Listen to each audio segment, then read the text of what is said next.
Die heilige van die dag wat deur die kerk op 26 Februarie herdenk word, is Sint Porphyrius, biskop van die stad Gaza in die destydse Byzantynse Ryk.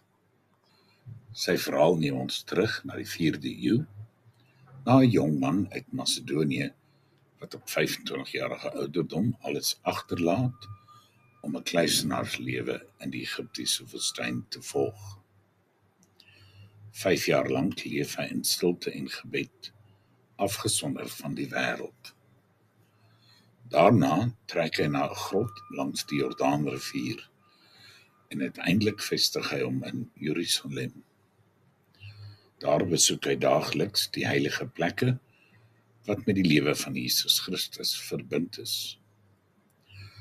Om homself aan die lewe te hou, werk hy as 'n skoenmaker, 'n beeld van eenvoud en diens.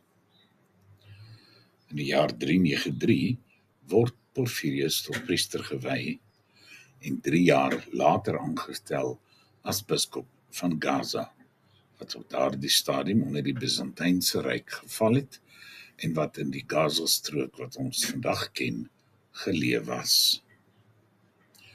Daardie stad was 'n stad waar die meeste inwoners nog heidense gode aanbid het.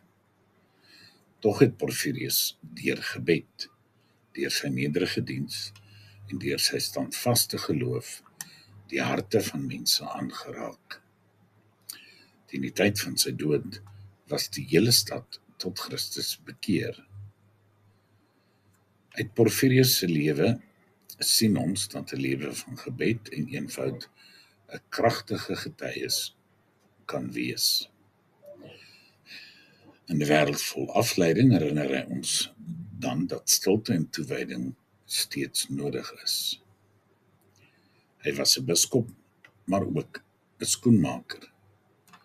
Sy werk en sy bediening het saam 'n boodskap gedra. Geen taak is te klein as dit vir God gedoen word nie. Hy het ook nie deur geweld of dwang bekeer nie, maar deur gebed en naaste diens. Dit leer ons dat ware verandering deur liefdevolle volharding kom.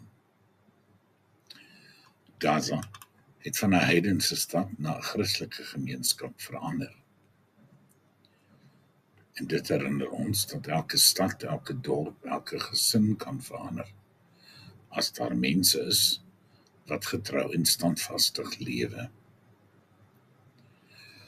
Die heilige Porphyrius van Gaza roep ons vandag nog om nederig te leef, om volhardend te bid en om deur liefde en diens die wêreld rondom ons te verander.